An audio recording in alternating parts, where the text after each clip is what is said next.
Graça e paz, amados. Desejar uma boa noite já é ultrapassado, né? Ela já está boa. Já está boa, graças a Deus, na comunhão dos santos, na vida comum da igreja, comendo e bebendo da palavra do Senhor, tanto da palavra própria como da comunhão, de um modo geral. O Senhor, Ele tem que ser desfrutado, comido de tudo que existe na comunhão da igreja.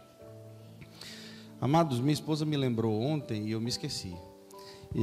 Eu queria, na medida que os irmãos pudessem depois, aqueles que fazem uso de internet, Instagram, YouTube, nós temos feito um trabalho também no YouTube, no Instagram, assim, a conta-gotas, trabalho de andorinha, mas que na comunhão dos santos a gente vai avançando nesse processo.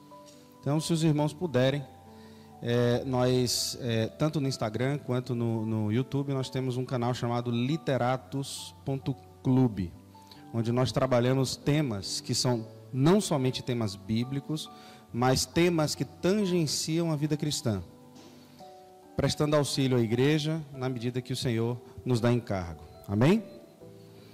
Queridos, ontem nós falamos sobre o texto de Josué. Hoje eu quero pedir aos irmãos que abram no capítulo 1 de Juízes. A sequência, ontem Josué 24, hoje Juízes capítulo 1.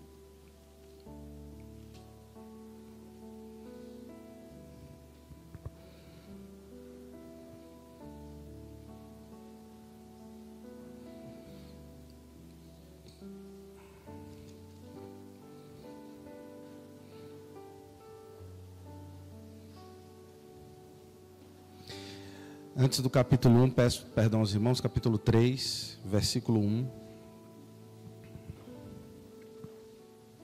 Capítulo 3, versículo 1. Diz assim: São essas as nações que o Senhor deixou para pôr à prova todos os israelitas que não tinham visto nenhuma das guerras em Canaã. E fez isso apenas para treinar na guerra os descendentes dos israelitas, pois não tinham tido experiência anterior de combate. Os 5 governantes dos filisteus, todos os cananeus, os sidônios, os heveus, que viviam nos montes do Líbano, desde o monte Baal-Hermon até Lebo-Hamate. Essas nações foram deixadas para que por elas os israelitas fossem postos à prova, se obedeceriam aos mandamentos que o Senhor dera aos seus antepassados, por meio de Moisés. Amém? Vamos orar mais uma vez? Senhor Jesus, nós nos colocamos diante do Senhor e dizemos sim para a sua palavra. Pedimos que o Senhor nos auxilie, nos ajude, nos dê entendimento. É com a sua licença e autorização que nos vemos permitidos estar na tua presença, a fim de falar da tua palavra, Senhor. Nos abençoa nessa noite com mais do seu alimento. Fala aos nossos corações e mais uma vez, que mais um dia o Senhor nos traga restauração na nossa caminhada. Em nome de Jesus, amém, Senhor. Os irmãos podem assentar.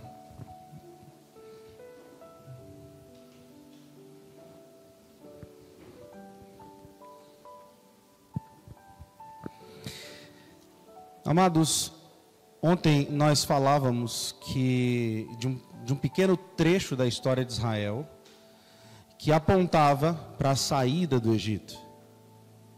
Então aquilo nos chamou a atenção de que a saída do Egito é também, ao mesmo tempo, para a nossa vida, aplicando aquele texto à nossa realidade, a nossa realidade, saindo do mundo e agora entrando na vida cristã. E nós sabemos que na vida cristã o Senhor nos propôs de presente um deserto para sermos tratados. E como disse alguém, não sei quem, mas disse bendito, que a salvação nos tira do lamaçal do pecado. A santificação tira a lama de cima de nós. Se eu boto uma roupa limpa sobre um corpo sujo, o nome disso é religiosidade. O Senhor quer nos purificar por meio da santificação. Agora, a gente sabe que enquanto somos pequenos, crianças, banho nem sempre é um bom convite. Banho normalmente é um pouquinho de tribulação na alma de uma criança, principalmente se ela estiver no meio de uma brincadeira. Aí é o estraga-prazeres que chegou para atazanar a vida de uma, né? Não sei o que criança vê, eu amo banho, mas eu não sei, eu acho que eu teve um tempo na minha vida que eu não devo ter gostado também, porque é quase que uma regra. Ser lavado por meio da santificação do Senhor não é necessariamente agradável, pelo menos não durante. Mas pode toda criança chateada indo tomar banho, logo depois do banho tomado, fresquinha, limpa, com a roupa limpa, você pode perguntar para qualquer uma delas: e aí, valeu a pena? Às vezes ela nem responde, só abre um sorriso. Só o sorriso aberto já denuncia o que é que ela sentiu daquela santificação. O Senhor quer limpar o lamaçal do pecado, o lamaçal do mundo que está sobre nossas vidas. E isso se dá por meio da lavagem de água pela palavra, conforme Paulo nos instrui lá em Efésios, capítulo 5 e 6. Lavagem de água pela palavra. Isso é santificação. É quando o Senhor, pouco a pouco, segundo a sua medida, segundo Ele entende, e no interior de cada um dos seus filhos, Ele sabe como tratar e lidar. Não há um padrão de santificação. O Senhor lida com cada um dos seus filhos. O maior equívoco que um pai e uma mãe pode ter é colocar todos os filhos sentados na mesa e tratá-los todos de igual forma. Não dá. Não dá. Uma coisa é o meu filho de 17 anos, que nunca foi de muitas palavras. Eu sou assim, pelo menos no dia a dia, eu falo menos. Mas a minha pequena fala pelos cotovelos. E em cada qual você vê a graciosidade do Senhor na manifestação dos seus temperamentos. Se nós precisamos perceber isso, que somos carnais, Deus não percebeu? Claro que sim. O Senhor trata Moisés de um jeito diferente que Ele trata Davi, que trata diferente com Josué, que trata diferente com Paulo, que trata diferente com você. Cada filho com uma característica específica. E a santificação do Senhor também se dará de modo específico na vida de cada um. Então a gente pega aquele molde que está sobre mim e a gente empurra sobre o nosso irmão. Isso é bem expressado nas Escrituras. Não dá para enfrentar Golias com roupa de Saul, irmãos. Porque não dá nem para andar com uma armadura de 60 quilos. Ainda mais quando se trata de um Davizinho. Tem que ser com a ordem que Deus deu. Saul é com espada, escudo e armadura. Davi não, é do jeito que estava. Do jeito que estava. Ah, mas ele não vai ganhar. Eu não sei, a Bíblia não fala que Saul matou leão. Mas Davi, menino, matou. E com uma funda, uma pedra, ele conseguir derrubar um homem de quase 3 metros de altura é simplesmente inimaginável. Não somente teve coragem de atirar, derrubar, mas depois pegar uma espada e arrancar a sua cabeça. Essa parte nós não nos lembramos. A gente acha que o que matou Golias foi a pedra. Mas ele foi forte no Senhor o suficiente para concluir o serviço. Cada um de nós, o Senhor vai lidar de maneira diferente. Mas na vida que o Senhor nos propõe enquanto salvos em Cristo Jesus, porque a primeira etapa da nossa caminhada com o Senhor, a Bíblia chama de justificação. Somos justificados mediante a fé, e por causa disso temos paz com Deus. Primeira coisa que Deus tem que resolver é a guerra que há entre nós e Ele. E a melhor maneira do Senhor resolver isso, Ele entendeu que seria dessa maneira. Você crê em mim? Creio. Então eu imputo justiça sobre você. Você está justificado. Quem tentará acusação contra ele? Ninguém. Deus o justificou. Agora justificado, o Senhor nos chama para a segunda etapa da salvação. santificação. E santificação pressupõe a caminhada do deserto, como nós vimos ontem. Mas tem uma outra figura no Antigo Testamento que também pressupõe santificação. A outra figura, a primeira figura é a passagem do Mar Vermelho. A segunda figura é a passagem do Jordão. A passagem do Jordão, agora a terra prometida. Cheguei na terra prometida, maravilha, que maravilha. A gente já vai chegar igual a gente chega na praia no dia de férias. Mal chegou na areia, a gente já está arrancando a sandália, largando pelo meio do caminho para poder cair na água e glória a Deus, sextou. Não. Vida cristã não dá para sextar não, querido. A gente só vai gritar sextar na vida cristã no dia que a gente olhar para o céu e vê-lo vindo em glória, com a multidão de anjos e os santos que morreram em Cristo. Então nós subiremos. Primeiro serão ressuscitados os mortos, depois nós, os vivos que ficarmos, todos serem reunidos. Aí você pode subir gritando, sextou. Glória a Deus. Mas até lá não, até lá é trabalho. Até lá você não pode tirar férias. Porque o nosso adversário, ele não tira férias. A gente costuma dizer que Deus não cansa, e é verdade. Mas Satanás também não cansa. Se cansa, também não descansa. E ele está pronto para perturbar a nossa paz e desfazer a obra que Deus faz. Tenhamos muito cuidado quanto a isso. Então, atravessamos o Jordão e agora, terra prometida. Terra nossa? Não, peraí. Tem um tanto de gente que precisa sair dessa terra. Eu nem preciso citar esse texto. O pastor Técio citou ontem no final. Aqueles tantos eus que está lá na terra e que precisa ser o quê? Arrancado. O problema é que eu e você vivemos no século 21, meu querido. E malmente a gente acompanha um vídeo de guerra na internet. Nós nunca enfrentamos uma guerra. Não é gatinho não, é feio. Estudar sobre guerra, ver vídeos sobre guerra, eu sou historiador e tenho que estudar essas coisas. Eu olho para essas coisas e é assustador. Guerra é coisa feia. Então o Senhor vira para o seu povo e fala assim: vai entrar na terra, é de vocês, podem entrar. Eu dou minha palavra que eu vou adiante de vós. Mas vão lá e tomem. Tomem. Você, quando se converteu, não nasceu em Cristo pronto. Um soldado está sendo forjado. E você nasce no meio da batalha. Você nasce no meio de uma guerra. E um dos principais alvos do nosso adversário são as nossas casas. São as nossas famílias. Destruir uma família tem um resultado devastador. Satanás sabe disso. Principalmente para a igreja de Jesus. O texto de Juízes, capítulo 1, 2 e 3, talvez seja, na minha opinião, um dos grupos de textos na Bíblia mais difíceis de eu engolir. Porque mexe muito comigo. Fala de uma realidade muito pesada. Eu quero lembrar dos irmãos antes de lermos.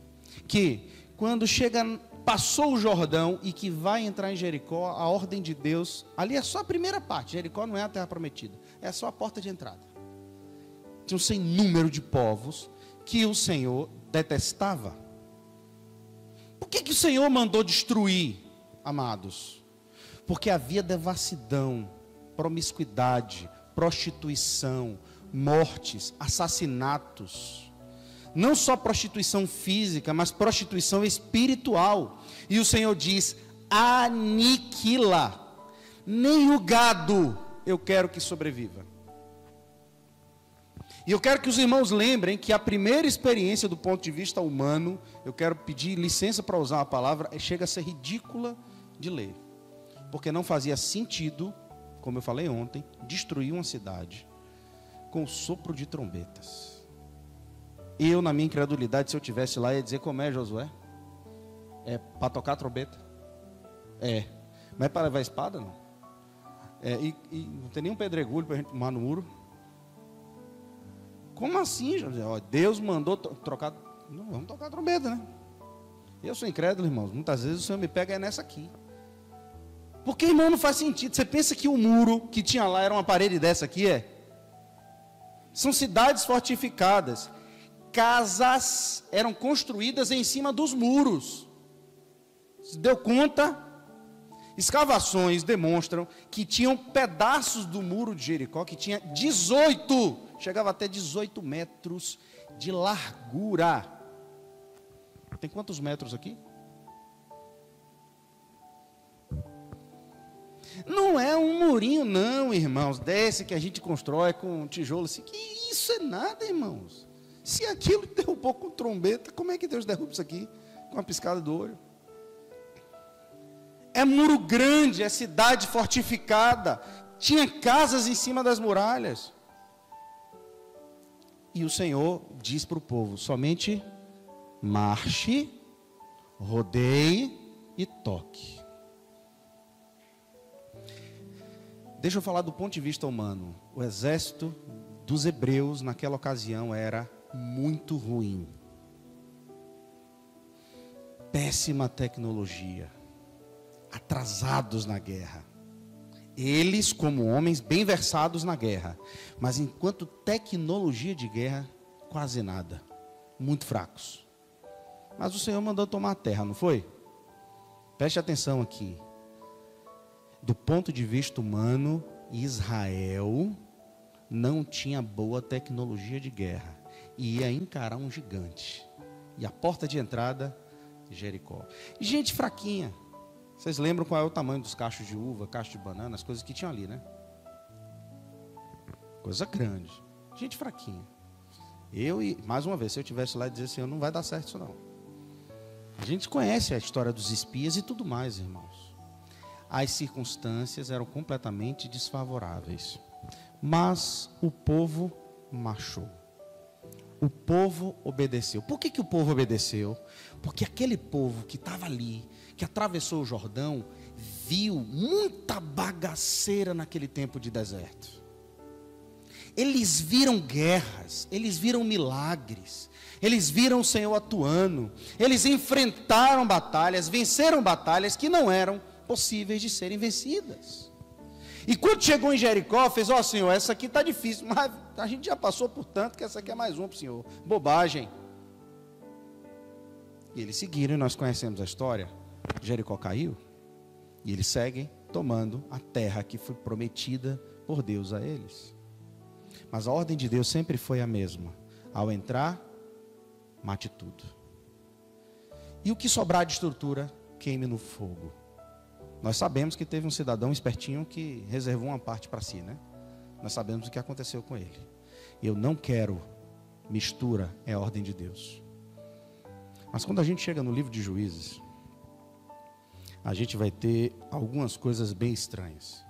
E a primeira parte no capítulo 1, no capítulo 1, é a parte que o povo ainda tem Josué perto deles. Josué ainda está vivo. O livro de Josué termina com a morte dele. O livro de Juízes pega o finalzinho da vida de Josué, tendo aí os dois livros, o primeiro escrito por Josué e Juízes provavelmente escrito por Samuel. Então ele pega o finalzinho da vida de Josué e conta como foi esse finalzinho, que obviamente Josué não podia contar. E ele conta, e ele vai dizer o seguinte: ora, aconteceu que depois da morte de Josué, os israelitas consultaram o Senhor, dizendo: quem de nós subirá primeiro contra os cananeus para combatê-los? Qual é o comportamento dos hebreus aqui? O Senhor mandou tomar a terra? Mandou. Peraí, quem é que vai subir agora? Vamos perguntar ao Senhor. Há um povo interessado em saber a vontade de Deus. Não se esqueça que o tema do livro de Josué é casa, é família. Eu e minha casa serviremos ao Senhor. Não leve nada disso só para o pessoal. Pense em sua família. Eu quero que você pense no coletivo de sua casa. E segue o texto: consultaram a Yahvé, ao Senhor, dizendo: quem de nós subirá primeiro contra os cananeus para combatê-los? Então Deus responde: Judá subirá primeiro, entregarei a terra nas suas mãos. Então Judá disse a Simeão, seu irmão: sobe comigo ao lote que me tocou por sorte, lutaremos contra os cananeus, e eu também subirei contigo ao seu território. Simeão foi com ele. Judá subiu, pois o Senhor entregou-lhes nas mãos os cananeus e os ferezeus. Feriram em Bezeque a 10.000 homens. Tendo encontrado Adoni-Bezeque, em Bezeque, lutaram contra ele e feriram os cananeus e os ferezeus. Adoni-Bezeque fugiu, mas eles o perseguiram e o prenderam e lhe cortaram os polegares das mãos e dos pés. Adoni-Bezeque disse então: 70 reis, com os polegares de suas mãos e dos pés cortados, apanhavam migalhas debaixo de minha mesa. Como eu fiz, Deus me paga. Levaram-no a Jerusalém e ali ele morreu. Os filhos de Judá atacaram Jerusalém e a tomaram. Passaram a fio da espada e incendiaram a cidade. É aqui a primeira vez que o território de Jerusalém passa a ser posse dos hebreus. É a primeira vez que passa a ser território próprio deles. Essa Jerusalém que mais tarde vai figurar tudo aquilo que a gente conhece, do reino de paz. Depois, os filhos de Judá desceram para combater os cananeus que habitavam a montanha, o Neguebe e a planície. A seguir, Judá marchou contra os cananeus que habitavam em Hebrom. O nome de Hebrom era antes Kiriat Arbe, e feriu Sesai, Aimã e Tomai. De lá, marchou contra os habitantes de Dabi. O nome de Dabi antes era Kiriat Sefer, e Caleb disse: a quem vencer, Kiriat Sefer, e a tomar, dar-lhe-ei minha filha Axa por mulher. Quem a tomou foi Otoniel, filho de Senes, irmão caçula de Caleb, e esse lhe deu sua filha Axa por mulher. Assim que ela chegou, ele lhe sugeriu que pedisse a seu pai um campo. Então ele desceu do jumento, e Caleb lhe perguntou: o que queres? Ela lhe respondeu: concede-me um favor. Visto que me destinaste ao Neguebe, dá-me fontes de água. E Caleb lhe deu as fontes do alto e as fontes de baixo. Os filhos de Quene, sogro de Moisés, subiram da cidade das palmeiras com os filhos de Judá, até o deserto de Judá, que está no Neguebe de Arade, e vieram habitar com o povo. Depois Judá marchou com seu irmão Simeão, feriram os cananeus que habitavam Cefá, e os amaldiçoaram. Por isso deram à cidade o nome de Orma, que significa lágrimas. Então Judá se apossou de Gaza e do seu território, de Ascalon e do seu território, de Acaron e do seu território, e o Senhor esteve com Judá, o qual tomou posse da montanha, mas não expulsou os habitantes da planície, porque tinham carros de ferro. Alguns dizem que é bom, no momento das pregações, não ler tanto texto, mas eu faço questão de ler esse texto. Porque os irmãos precisam perceber que na experiência humana existe um comportamento padrão que é representado pelos hebreus em todo o Antigo Testamento. É que todas as vezes que vivemos uma restauração e um avivamento do Senhor, nos empolgamos porque vemos sua glória, mas logo nos esquecemos. Ora, irmãos, esse povo viu uma cidade como Jericó cair, mas esse pequeno povo, numa determinada região, porque tinha carros de ferro, e essa tecnologia não pertencia a Israel, eles não conseguiram expulsar. Temeram, se agitaram, ficaram preocupados e deixaram os habitantes junto com eles. O Senhor mandou fazer o quê? Expulsar. Deixaram habitar juntos. E o que é que vai acontecer? Eu quero abrir um parêntese e lembrar que naquele fato que eu mencionei com os irmãos ontem, quando o povo pede carne para comer no deserto, tem um detalhezinho no texto que eu não mencionei ontem de propósito.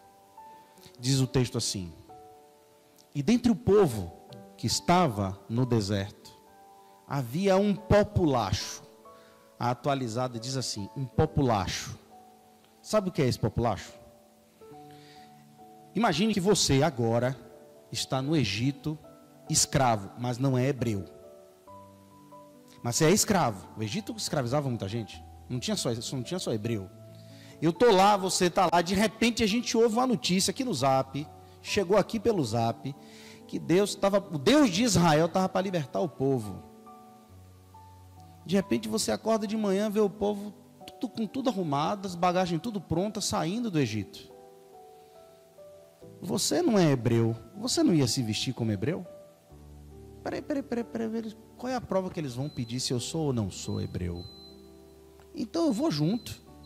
E a Bíblia diz que muito gentil, muitos de outros povos e de outras nações seguiram com Israel. Peraí, deixa eu ir junto. Eu não sou hebreu não, mas nada, melhor com eles do que aqui no Egito. E eles seguem. Está no texto de Êxodo isso, irmãos. Lá na frente, esse populacho, esse povo que não era o de Deus, começa a sentir falta do Egito. E o povo de Deus começa a dizer, vocês têm razão. Mistura. A gente começa a ver um monte de coisas lá fora e a gente acha que aquilo também é para nós. Eu posso dar outro exemplo. Samuel era juiz e profeta entre o povo. Mas o que o povo foi no pé do ouvido de Samuel? Samuel, é o seguinte, a gente andou observando aí e todos os povos ao nosso redor têm rei. Por que a gente não tem? Ora, a gente não tem porque Deus não quer que tenha. Samuel se ressente, vai orar e Deus fala assim, peraí Samuel, não é contra você que o povo está, é contra mim. O povo quer um rei, eu não queria, mas o povo quer, diga a eles o seguinte, eu vou dar um rei, mas o rei vai tirar a liberdade, vai cobrar impostos pesados, vai tirar vossos filhos de vossas casas, vai empurrá-los para a guerra, diga isso ao povo. Aí Samuel obedece e diz ao povo, o que é que o povo diz? Queremos um rei. Receberam de presente, empacotado, o bonitão, Saul, o lindo e maravilhoso. Mas o primeiro problema surge quando eu, como povo de Deus, olho para fora dos muros da segurança da igreja e digo, se eles têm, por que eu não tenho? O povo de Israel que sai do Egito, dá ouvido. Queridos, deixa eu dizer uma coisa, a gente tem o costume de chamar isso aqui de igreja, mas isso não é igreja. Nós somos o povo de Deus, nós somos a igreja do Senhor. Dentro desse salão, e de qualquer salão onde se reúnem os crentes em Cristo Jesus, pode ter salvo e não salvo. Tem muito populacho caminhando com a igreja. Tem muita gente dentro. Paulo, quando está a caminho de Jerusalém, para depois subir para Roma, Paulo passa por Éfeso, no porto de Mileto, e aconselha aos presbíteros, fala assim, olha, cuidado, porque do meio de vós surgirão maus obreiros, mas também de fora, de dentro e de fora, é o populacho e a nossa cobiça para o mundo. Quais são os planos de Deus para a sua família? O que você tem planejado em sua casa tem a ver com o que Deus quer ou o que o mundo disse que a sua família tem que ter? Porque quem te governa não é a política, quem te governa não é o dinheiro, quem te governa não é capitalismo, não é socialismo, quem te governa é o Espírito Santo. E Ele tem que determinar o que Ele quer para a sua casa. A igreja vive um governo à parte, irmãos. A igreja tem que estar atenta, pedindo discernimento para seguir ao governo de Deus. Mas irmão, eu tenho que ter. Não, querido. Veja o que o Senhor quer para a sua casa. Veja o que o Senhor quer para você. O que o Senhor quer para você? O que o Senhor quer para a sua família? Porque eu digo uma coisa e garanto. Se nós estamos caminhando desejando algo que Deus não quer para a nossa casa, podemos comer carne até sair pelo nariz, como nós vimos ontem. Ou pode acontecer o que aconteceu com esse povo. Se nós fôssemos seguir nessa leitura do capítulo 1, capítulo 2 e capítulo 3, vocês iam se assustar. Porque é gradativo. É gradativo. Primeiro um pequeno povo cananeu. Depois um pequeno dos jebuseus. Depois um pequeno dos jebuseus, dos cananeus e dos heveus. Mas é só um pouquinho. E tem um dado momento aqui que parece engraçado, seria cômico se não fosse trágico. O povo diz assim, não, Deus mandou matar e derrubar, mas estamos obedecendo se nós deixarmos eles, porque eles vão nos ensinar a tecnologia dos carros de ferro. Nós não sabemos fazer, mas o que é que a gente faz? Deixa uns tantos aí, que são artífices nesse assunto, e eles vão nos passar a tecnologia. É sério que o povo que derrubou uma muralha com trombeta está preocupado com carro de ferro? Eu não estou entendendo, Senhor. Mas não ria do povo hebreu não, porque eu e você somos assim.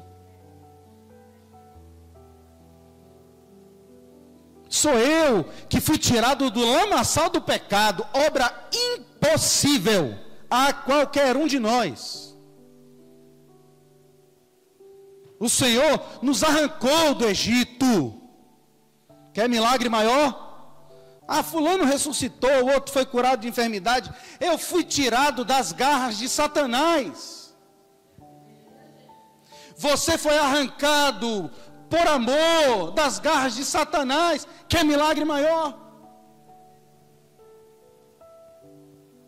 E achamos que ter um rei é a solução? E achamos que temos que manter inimigos do nosso lado, debaixo do nosso cabresto, só para aprender com eles a tecnologia de guerra? Porque se insistirmos, irmãos, acontece com as nossas casas o que aconteceu com Israel. E o que aconteceu com Israel, aconteceu como consequência até hoje.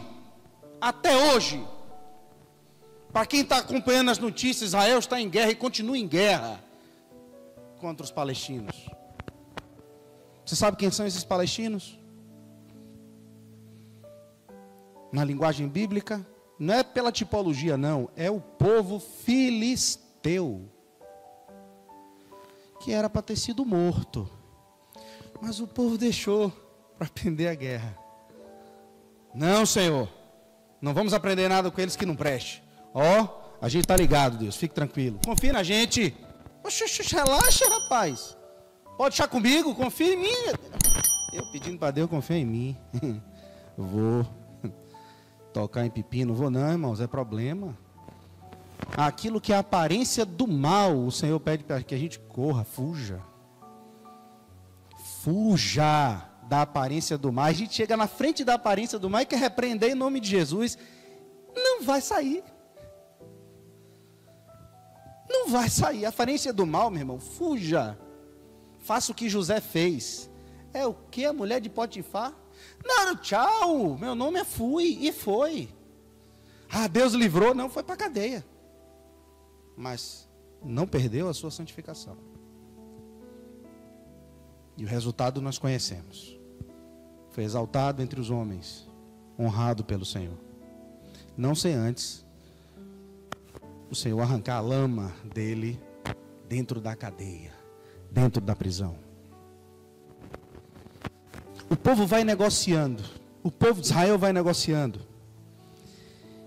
Até o momento em que nós lemos, um pouquinho antes do final, a Bíblia afirma que Deus era com aquele povo. Até que Josué de fato morre. Versículo 22. A casa de José subiu também a Betel e o Senhor esteve com ela. A casa de José mandou fazer reconhecimento de Betel. O nome da cidade antes era Luza. Os que espiavam viam um homem, saía da cidade e lhe disseram, mostra-nos por onde, e aí segue. Agora vai para o versículo 27. Manassés não desalojou Bet-san e os seus arredores, nem Tanak e seus arredores, nem os habitantes de Dó e dos seus arredores, nem os habitantes de Jeblaã, dos seus arredores, nem os habitantes de Meguido e dos seus arredores. Os cananeus permaneceram nessa terra. Mais tarde, quando Israel se tornou mais forte, submeteu os cananeus à corvéia, à escravidão, mas não os desapossou. Efraim também não expulsou os cananeus, que habitavam Gazé, e os cananeus permaneceram em Gazé, no meio de Efraim. Zebulon não expulsou os habitantes de Setron, nem os habitantes de Naalol. Os cananeus permaneceram no meio de Zebulon, mas foram submetidos à escravidão, a trabalhos forçados. E segue o texto. Naftali não expulsou os habitantes de Bet-Semes, nem os de Bet-Anate, permaneceu no meio dos cananeus que habitavam na terra, mas, e por aí segue. Não expulsaram, não desalojaram. Ontem, o Senhor nos chamou a atenção para que nós pudéssemos deitar fora os ídolos. Os ídolos e suas influências. Depois de Jesus, qual o homem mais sábio pisou nessa terra? Salomão, que no meio de sua jornada deixou o Senhor por causa das suas muitas mulheres. Você consegue imaginar que aquele que Deus autorizou a construção do templo, naquele templo colocasse poste-ídolos por causa do pedido de uma esposa? Depois de Jesus, o homem mais sábio que já pisou essa terra. Você está querendo mesmo, eu estou querendo mesmo correr o risco de negociar com a aparência do mal? Amados, o que há em nossas casas? O que há em nossas práticas? O que há em nossas vidas que tem a ver com o mundo e que precisa ser deitado fora, arrancado, jogado no lixo? Não há comunhão entre luz e trevas, amados. Aqueles que são amigos do mundo constituem-se automaticamente inimigos de Deus. Meu filho mais velho uma vez virou para mim, voltando da escola, ele estava triste, abatido. Eu fiz: o que foi, Isaac? Eu estou triste, pai. Por quê? Porque eu não tenho muitos amigos. Na escola ninguém me chama para sair. É o tempo todo mundo postando foto, eu não vou para lugar nenhum. Fiz: filho, você não tem amigos na escola. Na escola são colegas, conhecidos. Amigos seus são os filhos de nossos irmãos. Esses devem ser seus amigos. No mundo não há, porque você é uma figura, uma persona não grata no meio dos ímpios. Você não vai colar nas patifarias, nas desordens, nas orgias. Você não vai colar nisso, filho. Você não é uma figura interessante. Agora, pode ter certeza que nas crises deles, eles têm onde pousar. E é no Senhor na sua vida. E essa tem sido a experiência dele desde então. Fazem tudo o que querem fazer. Mas na hora que o bicho pega, que a crise aperta lá, é ele. Até fazem brincadeira, porque ele não curte. Mas na hora que o problema aperta, é assim que a igreja tem que se comportar. Nós não fazemos parte daquilo lá, irmãos. Aquilo não é nosso. Deus nos deu um reino maravilhoso, um deserto, uma terra para ser conquistada, mas é nosso, é liberdade, é garantia de que Deus está diante de nós. Eu não tenho garantia nenhuma se eu me permitir as misturas. Aliás, eu até tenho garantia de problemas e problemas e problemas. Satanás, ele é astuto e ele sabe como nos influenciar. Satanás sabe como penetrar no meio da igreja com seus agentes. Aqueles que nunca foram salvos, mas estão no meio, o populacho. Ora, é Jesus quem disse que no meio do trigo iria joio. E joio parece, rapaz. Já vi foto de joio e foto de trigo? É igualzinho, rapaz. A diferença é só quando cresce. Porque como o joio não produz fruto, a espiga fica durinha olhando para cima. O joio, quando amadurece e a espiga está cheia, ao invés de ficar duro olhando para cima, ele se inclina e se curva. Tem joio no meio da igreja, mas não é na igreja, é no meio dela. Pode ter joio no salão, mas não na igreja. Quem é salvo, é salvo. Quem é trigo, não é joio. A quem que nós temos dado ouvidos? Quem tem sido os nossos conselheiros? Paulo fala: as irmãs mais velhas aconselhem as mais jovens. Isso não é trabalho de Tércio não, nem de Lucas, nem de qualquer outro pastor. As irmãs mais velhas podem chegar as mais jovens para perto, aconselhar, chamar junto, ensinar, falar, pastorear, puxar o coração para perto, arrancar o mundo. Vocês, irmãs mais velhas, Deus lhes deu uma bela responsabilidade. Tomem-na com alegria, com satisfação, com ânimo. Você sabe por quê, irmãos? Porque os mais velhos passaram pelo deserto e viram muitas guerras. E o problema é que a próxima geração não é trabalhada para enfrentar guerras. A próxima geração depende de nós, que passamos por elas, lutamos, carregamos marcas em nossa experiência cristã. E essas marcas têm que ser transmitidas àqueles que estão vindo depois, porque nós vamos passar.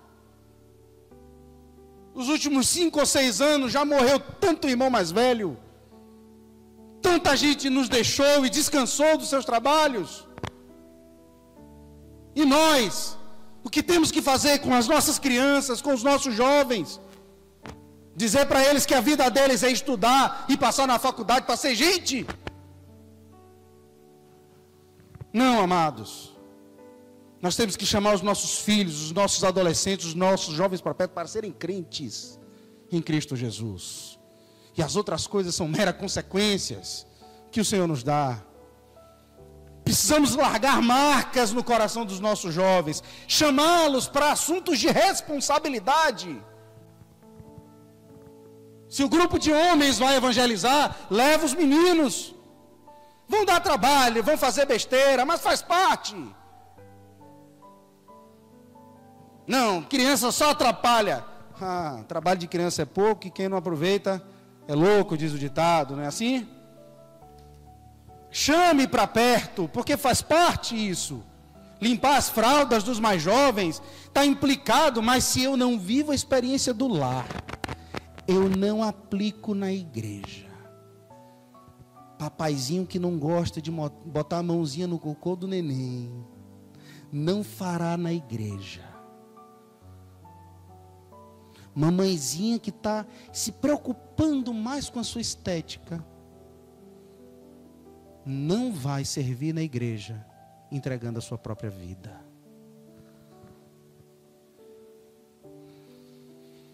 Nós precisamos entender que o ambiente do lar é um ambiente de treinamento permanente e que nos habilita ao serviço do corpo. O serviço do corpo é uma consequência. Você nem precisa se esforçar, não. Sua casa vai abrir as portas. As portas não vai dar nem tempo de fechar. Fique em paz. Vai ser gente entrando e saindo, pais e mães espirituais sendo formados, e pastoreando, e maternando e paternando, novos filhos que chegam, cheios de crises e problemas, mas o Senhor já te treinou, porque você passou pelo deserto, eles dão. Isso está nas Escrituras, irmãos. Olha o que está no capítulo 2, versículo 1. O anjo do Senhor subiu a Gilgal, de Gilgal a Boquim, e disse: o anjo do Senhor, aqui é uma teofania. O Senhor aparece a eles e diz: eu vos fiz subir do Egito e vos trouxe a essa terra que eu tinha prometido por juramento a vossos pais. Eu disse: jamais quebrarei a minha aliança convosco, e quanto a vós, não fareis aliança com os habitantes dessa terra. Ao contrário, destruirei seus altares. No entanto, não escutastes a minha voz. Assim que o anjo do Senhor pronunciou essas palavras, todos os israelitas, o povo começou a clamar e a chorar, e chamaram aquele lugar de Boquim, e ali ofereceram sacrifícios ao Senhor. Aí você fala: se arrependeram. Que bom. Versículo 6. Então, aqui é o finalzinho do livro de Josué. Porque aqui Samuel vai contar. Então Josué despediu o povo, os israelitas partiram cada qual para a sua herança, a fim de tomar posse da terra. Esse trecho que o Senhor está contando está somado ao capítulo 25 de Josué. Lembram que Josué fala assim: se não é interessante para vocês servir a Deus, não sirvam. Se é interessante, sirvam. Eu e minha casa serviremos ao Senhor. que é que o povo responde? Queremos servir ao Senhor. Então o Senhor diz: faço convosco uma aliança. Uma pedra é colocada como memorial. Aquelas palavras são escritas no livro da lei, por isso lemos. E aquilo é colocado como estatuto sobre o povo. Mas o povo começa a desobedecer de novo. E segue desobedecendo. Versículo 11. Então os israelitas fizeram o que era mal aos olhos do Senhor, e serviram aos Baais. Deixaram o Senhor, o Deus de seus pais, que os tinha feito sair da terra do Egito, e seguiram a outros deuses dentre os povos ao seu redor. Prostraram-se ante eles, e irritaram ao Senhor, e deixaram ao Senhor para servir a Baal e a Astarote. Então a ira do Senhor se acendeu contra Israel, e os abandonou aos saqueadores que os espoliaram. Os entregou aos inimigos que os cercavam, e não puderam mais oferecer-lhes existência. Em tudo que empreendiam, a mão de Yahvé era contra eles para lhes fazer mal, como o Senhor lhes tinha dito e como o Senhor lhes tinha jurado. E a sua aflição era extrema. Amados, lembra que Paulo fala isso em 1 Coríntios? 1 Coríntios capítulo 10. Ou vocês estão provocando zelos no Senhor. Alguém pode dizer, mas isso é história do Antigo Testamento, irmão. Nós estamos na era do Novo. Mas capítulo 10 de 1 Coríntios fala sobre mistura. Quando você lê 1 Coríntios capítulo 10, Paulo está falando sobre mesa do Senhor. 1 Coríntios capítulo 11, Paulo está falando sobre ceia do Senhor. Aquela que nós fazemos com pão e vinho. O ato de comer o pão e vinho é a ceia. A mesa do Senhor é onde ele se senta. Um exemplo: um crente participando de festa idólatra. Você está se sentando à mesa de demônios. Tal como na Santa Ceia, não é próprio que um ímpio tome do pão e do vinho come e beba, nós não temos parte com idolatrias e com festas mundanas. Nós não temos parte, não é lugar para nós. Tal como um ímpio precisa ser instruído, não coma desse pão e não beba desse cálice. Quanto aos crentes, todos foram incluídos na mesa do Senhor. Todos, independente onde congreguem, onde reúnem. Se são salvos em Cristo Jesus, comam do pão e bebam do cálice. Mas ao ímpio não. Porque essa mesa é do Senhor, e Deus não quer estrangeiro nessa mesa. Deus quer os seus filhos. E nesse assunto Paulo fala: ou vocês estão querendo provocar zelos no Senhor, ou seja, vocês estão mexendo com aquilo lá. É sério que tem crente participando de festa de São Cosme e Damião? Não, irmão, é só um caruru. Como outro dia, irmão. Faça em casa e come em casa. Na festa? A quem que aquilo é oferecido? Sob quais propósitos? Quais objetivos? Os nossos filhos têm participado de festividades diversas dentro das escolas. Não, é uma festinha boba de criança. Boba para tu. Para Satanás, não. Deixa ele se sentir em casa, Satanás fala. E a gente fala: tá bom, experimenta aí, filho. E aí quando a gente pensa que não, a gente está bem confortável no mundo. Olha, não é nem tão ruim, como meu pai e minha mãe disseram, não. Tem até um sofazinho gostoso aqui no mundo, olha. Tranquilo, olha, uma festinha, uma musiquinha boba, rapaz. Uma musiquinha gostosa, tranquila. E as misturas vão acontecendo, piorando e piorando. Agora, versículo 20.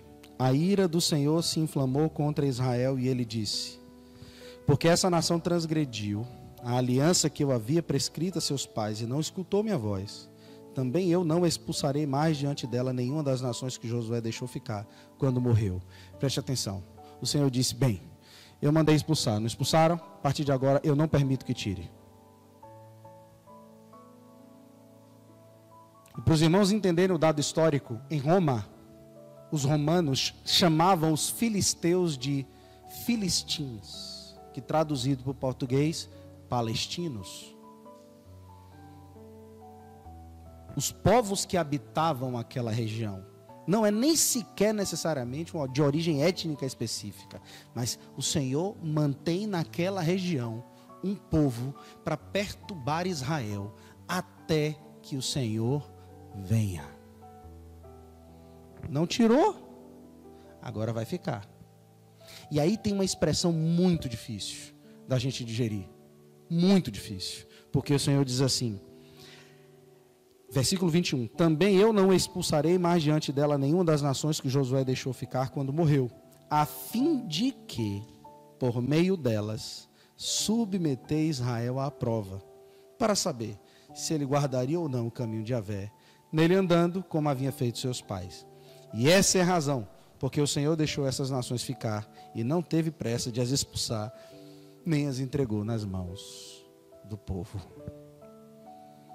Agora eu quero que fique. Vocês não tiraram, não?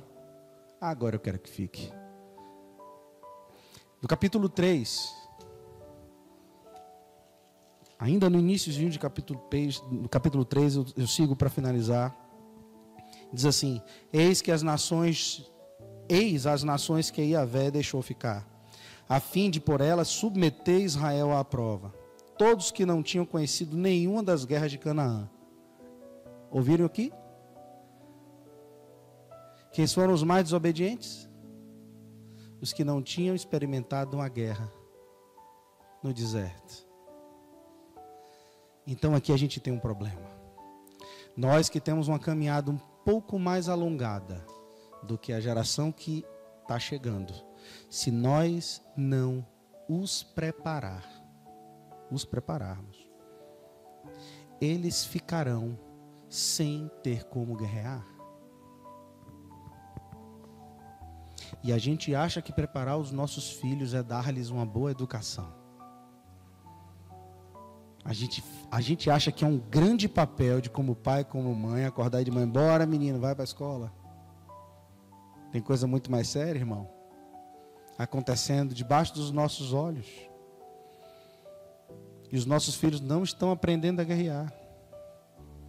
A gente acha muito lindo toda a movimentação na vida da igreja, mas os nossos filhos têm tido condições de responder com precisão todos aqueles que pedirem razão da nossa fé. Pedro diz, vocês têm que estar prontos e preparados para responder com precisão todos quantos vos pedirem razão da fé que há em vós. A mente dos nossos filhos está bem preparada com as escrituras na ponta da língua.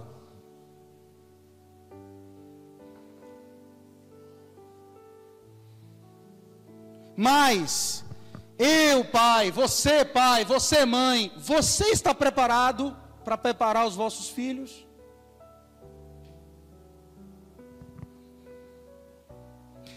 Especificamente aos varões eu digo, a provisão da casa é um dos seus papéis. A função de profeta dentro da sua casa, aquele que dá a direção, também é função sua, varão, homem. Sacerdote, aquele que põe a casa aos pés do Senhor, é função sua, varão, não é da sua esposa.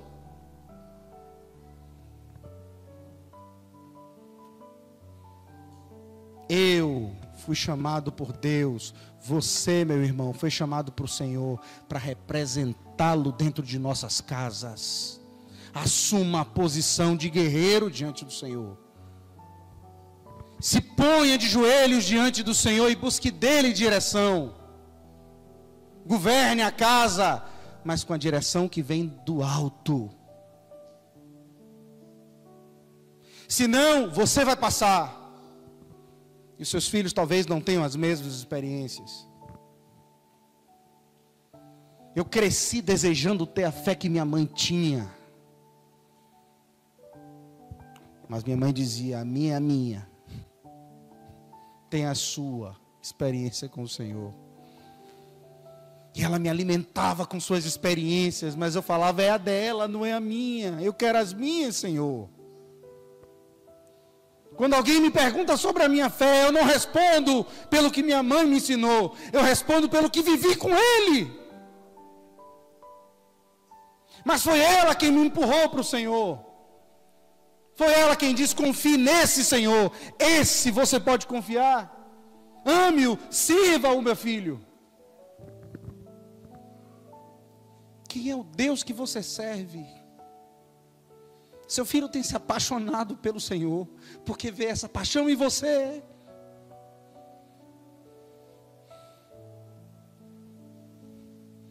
Como tem sido as conversas dentro de nossas casas?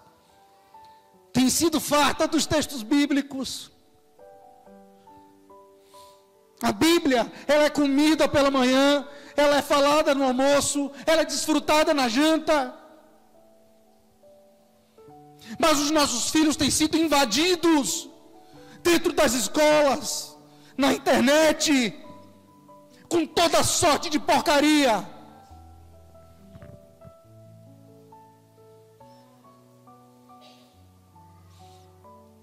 O Senhor quer restaurar as nossas casas, mas Ele quer um comprometimento nosso.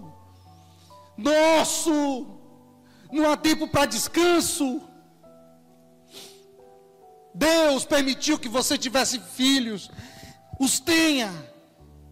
Guarde-os, ensine-os, até que o Senhor tome e os conduza. Mas entregue pronto para o Senhor. Cumpra a sua função de mordomia diante de Deus. Olha, irmãos, nós servimos ao melhor que há no mundo. Não há outro Deus além do nosso. Nós temos um Deus que é o Deus dos deuses, o Senhor dos senhores. Não há outro além dele. Não há ninguém acima dele. Mas o que é que os nossos filhos têm amado?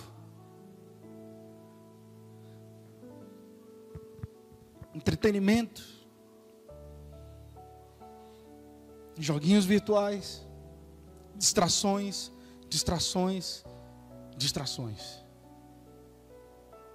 Mas o que nós conhecemos das Escrituras? Dependemos de domingo após domingo, é sério, irmãos. Um certo pastor norte-americano disse, olha, irmãos, entregamos nossos filhos a César todos os dias.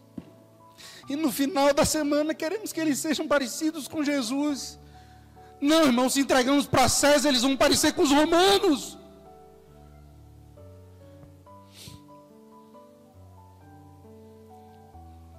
O Senhor nos concedeu uma linda e maravilhosa responsabilidade de conduzir os nossos filhos ao nosso amado Senhor, para que o nosso Senhor seja o Senhor deles, para que o Deus dos pais também seja o Deus dos filhos, para que eles não falem, não, é o Deus de Abraão, de Isaac, de Jacó, não, é o meu Deus.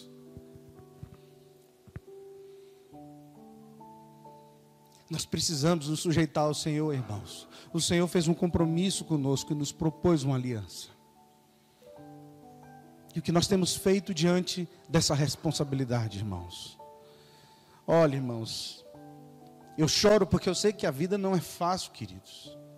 Não é fácil encarar 2, 3 turnos de trabalho e ainda ter que dar conta de todas as demandas domésticas, mas o Senhor é o Deus de toda graça.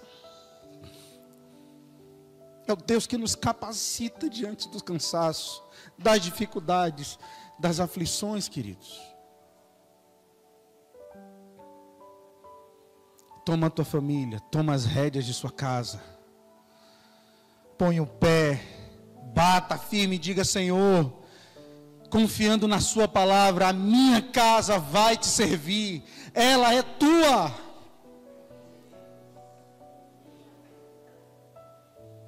Mas tenha coragem de colocar, pais, homens, façam isso dentro de suas casas hoje. Chame sua esposa, chame seus filhos, chame quem tiver dentro de sua casa. Estabeleça ali um altar diante do Senhor. Arrependam-se dos maus caminhos e sigam cumprindo um novo caminho diante do Senhor. Há um tempo, irmãos, em que o Senhor diz, então eu deixo. Não quis aprender a guerra comigo. Não deram valor a uma muralha daquela caindo com toque de cornetas. Se não querem aprender a guerra comigo, aprenderão a guerra com os filisteus. Está no capítulo 3. Vocês vão aprender a guerra com os filisteus. Não quiseram aprender comigo não. Tá bom. Então a gente pode ler todo o livro de Juízes. E eu finalizo lendo o último capítulo e o último versículo do texto de Juízes.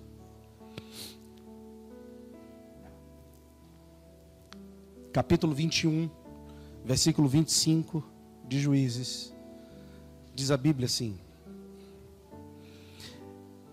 naqueles dias não havia rei em Israel, e cada um fazia o que lhe parecia correto. Já ouviu aquele ditado que diz: você faz o que dá na sua telha? Não, cada cabeça é seu guia. Não, eu tenho a minha verdade, você tem a sua verdade. Cada um fazia o que lhe parecia correto. Eles perderam o encabeçamento de Deus. E cada um fazia conforme a sua opinião determinava. Caos, queridos. Mas essa não vai ser a realidade de sua casa. E isso só depende de você. Porque o Senhor tem uma promessa sobre nós.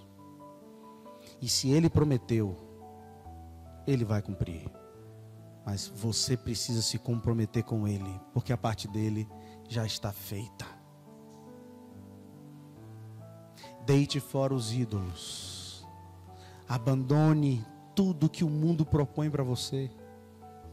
A sua casa vai ficar estranha para o mundo, amado. Vai sim, claro que vai. A gente não foi chamado pelo Senhor para ficar bonitinho no mundo. A gente foi chamado pelo Senhor para ser coluna e baluarte da verdade. A sua casa é uma casa onde o Senhor pode descansar. Não permita que o acusador te conte outra história.